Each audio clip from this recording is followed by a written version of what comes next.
Hello everyone. So we are discussing the back exercise questions of the chapter Chemical Bonding and Molecular Structure, and today we will discuss question number 28.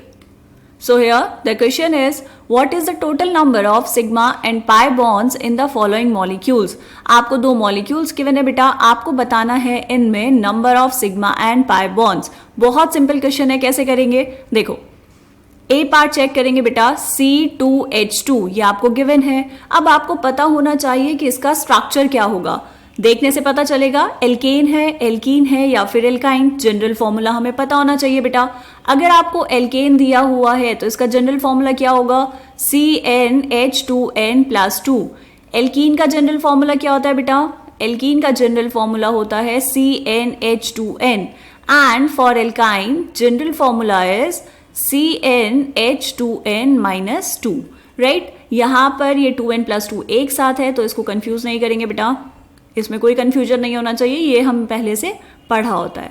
ठीक है, okay. ये है C2H2, मतलब Cn और H 2n-2. तो मतलब ये क्या हुआ बेटा? This is alkyne.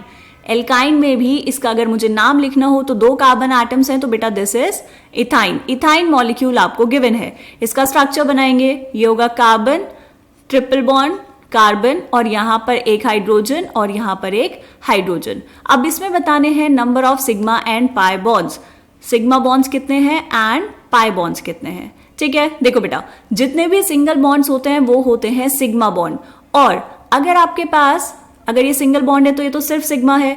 अगर ये डबल बॉन्ड बना है बेटा तो इसमें एक होगा सिग्मा बॉन्ड और एक होगा पाई बॉन्ड. और अगर आपके पास ट्रिपल बॉन्ड बना है तो इसमें क्या होता है? एक होता है सिग्मा एंड दो होते हैं पाई बॉन्ड्स. ऐसा क्यों होता है बेटा? क्योंकि जो p ऑर्बिटल्स हैं px, py एंड pz, ये तीनों होते हैं एक दूसरे के mutually perpendicular, and mutually perpendicular होने की वजह से सिर्फ एक orbital he head on overlapping कर पाएगा, जिसकी वजह से सिग्मा बॉन्ड बनेगा. एंड बाकी के जो दो ऑर्बिटल्स हैं बेटा वो कैसे ओवरलैप करेंगे? साइडवेज ओवरलैप, और उसकी वजह से पाई बॉन्ड्स बनेंगे. ठीक है, तो यहाँ पर सिग्मा बॉन्ड काउंट करो कितने हैं. ये होगा 1, 2 और ये ट्रिपल बॉन्ड है बेटा तो इसमें एक होगा सिग्मा. तो total number of sigma bonds कितने आ गए आपके पास? सिग्मा बॉन्ड्स हो गए 3 एंड पाई बॉन्ड्स कितने हैं बेटा? 2 pi bonds. Carbon triple bond carbon में एक सिग्मा बॉन्ड है और 2 पाई बॉन्ड्स. फर्स्ट पार्ट समझ आया बेटा? ओके, सेकेंड पार्ट देखेंगे. बी पार्ट में आपको दिया है C2H4.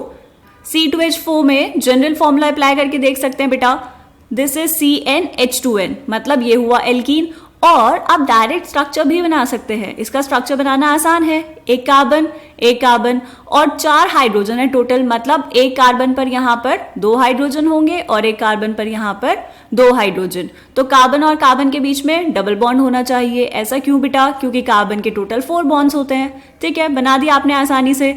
अब यहाँ पर काउंट करो sigma bond and pi bond. Sigma bonds कितने? सारे जितने भी सिंगल बॉन्ड्स हैं वो होंगे सिग्मा बॉन्ड्स. तो यहाँ पर this is 1, 2, 3 and 4. 4 sigma bond ये हुए, और जो आपके पास ये डबल बॉन्ड है इसमें से एक बॉन्ड होगा सिग्मा बॉन्ड. तो total number of sigma bonds कितने हो गए बेटा? नंबर ऑफ सिग्मा बॉन्ड्स यहाँ पर हो जाएंगे 5. एंड पाई बॉन्ड कितना? क्योंकि एक डबल बॉन्ड है, इसमें से एक ये सिग्मा है और एक है पाई, तो पाई बॉन्ड्स हो जाएंगे टोटल 1. ठीक है, बात समझ आ गई बेटा? तो ए पार्ट का आंसर है ये और बी पार्ट का आंसर है ये. तो सिंपल क्वेश्चन था. मिलते हैं अब नेक्स्ट क्वेश्चन में, तब तक के लिए बाय बाय.